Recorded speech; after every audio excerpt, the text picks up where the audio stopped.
आप सभी को राधे राधे और आप सभी का बहुत बहुत स्वागत है मेरी यूट्यूब चैनल ज्ञान धारा में। आज हम जानेंगे नचिकेता और यमराज की कहानी के बारे में। कठोपनिषद में वर्णित पहला साधक कौन था? बालक नचिकेता। और बालक नचिकेता की हट के आगे मजबूर होकर यमराज को उसे मृत्यु से जुड़े रहस्य बताने पड़े थे। तो आइए जानते हैं इस पूरी कहानी को विस्तार से। आपने सावित्री की यमराज से मुलाकात के बारे में तो सुना ही होगा। सावित्री ऐसी औरत थी जो अपने पति के प्राण हरने वाले यमराज तक से लड़ गई थी और वापस अपने पति के प्राण बचाकर भी लाई थी। सावित्री की हट के आगे यमराज को मजबूर होना पड़ा था और उसके पति के प्राण भी लौटाने पड़े थे। यमराज और इंसान से जुड़ा ठीक ऐसा ही एक और प्रसंग है जो एक बालक नचिकेता की यमराज से भेंट के बारे में है, जिसमें बालक नचिकेता की हट के आगे मजबूर होकर यमराज को उसे मृत्यु से जुड़े रहस्य बताने पड़े थे। तो आइए जानते हैं पूरी कहानी के बारे में। नचिकेता की कहानी कठोपनिषद में दी गई है। इस कहानी में यम और नचिकेता के बीच हुए संवाद का वर्णन है। साथ ही ये कहानी नचिकेता के साहस, दृढ़ निश्चय और पितृभक्ति के बारे में भी बताती है। कठोपनिषद ने नचिकेता को पहला साधक माना है। उसे दुनिया का पहला जिज्ञासु भी माना जाता है। नचिकेता के पिता ऋषि वाजश्रवा एक यज्ञ करने की शपथ ली थी। वह एक बहुत ही पवित्र अनुष्ठान था जिसमें उन्हें अपनी सारी सांसारिक संपत्ति दूसरों को दान में देनी थी। यज्ञ की समाप्ति के बाद नचिकेता के पिता ने अपने शपथ के अनुरूप दान देना आरंभ किया, परंतु यह क्या, वे दान में अपनी सभी बीमार गायें, बेकार संपत्ति और जिन चीजों की उन्हें आवश्यकता नहीं थी दे डाली। नचिकेता को यह सब देखकर बहुत ही दुख हुआ। हालांकि तब उसकी उम्र 5 वर्ष की ही होगी, पर धन संपत्ति के प्रति अपने पिता का मोह उससे सहन नहीं हो रहा था। वह अपने पिता के पास गया और उनसे प्रश्न किया, पिताजी, आप ये सब क्या कर रहे हैं? वाजश्रवा ने कहा, देख नहीं रहे कि मैं ब्राह्मणों को दान दे रहा हूँ।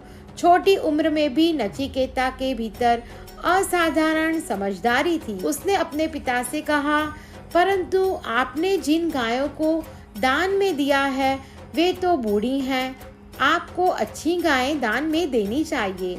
इस पर वाजश्रवा ने कहा कि क्या तुम दान के बारे में मुझसे अधिक जानते हो कि कौन सी चीज देनी चाहिए और कौन सी नहीं देनी चाहिए? इस पर नचिकेता ने कहा, हाँ पिताजी, दान में अपनी सबसे अधिक प्रिय वस्तु दी जाती है और आपको सबसे प्रिय मैं हूँ। तो बताइए कि आप मुझे किसको दान में देने वाले हैं? ऋषि वाजश्रवा ने नचिकेता की बातों का कोई उत्तर नहीं दिया, पर नचिकेता ने हट पकड़ ली और बार बार एक ही प्रश्न दोहराता रहा कि पिताजी, आप मुझे किसे दान में देने वाले हैं?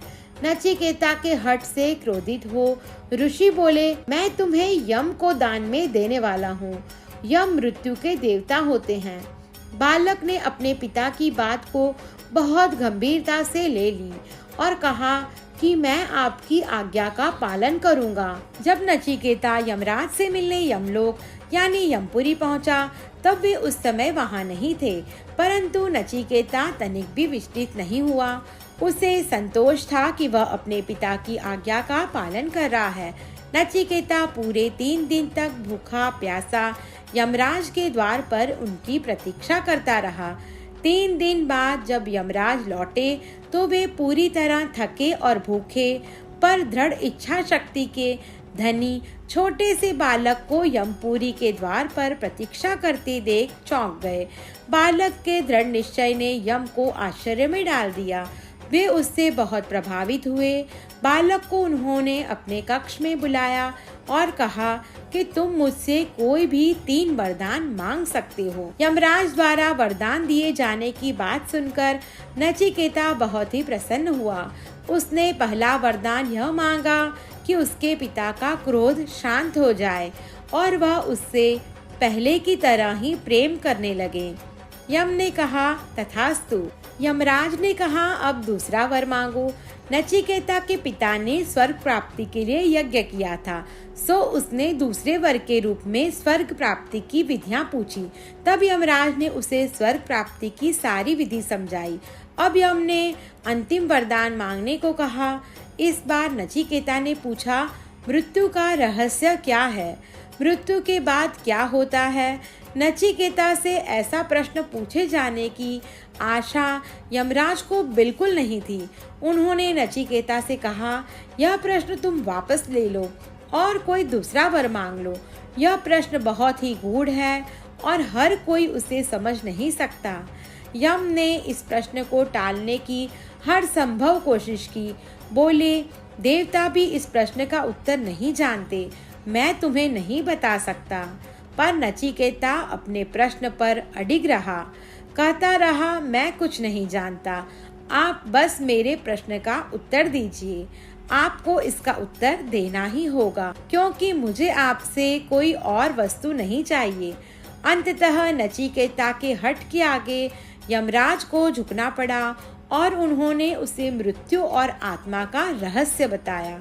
कहा जाता है कि यम के द्वार पर ही नचिकेता को पूर्ण ज्ञान की प्राप्ति हुई। इसके बाद यम ने नचिकेता को आशीर्वाद देकर उसके पिता के पास वापस भेज दिया। यम के आदेश पर नचिकेता ने श्रेष्ठ व्यक्तियों से ज्ञान प्राप्त किया। वह बड़ा होकर धर्मात्मा और विद्वान बना। आप सभी को मेरी ये वीडियो पसंद आई हो तो मेरा YouTube चैनल ज्ञान धारा को लाइक, शेयर और सब्सक्राइब करना ना भूलें। धन्यवाद।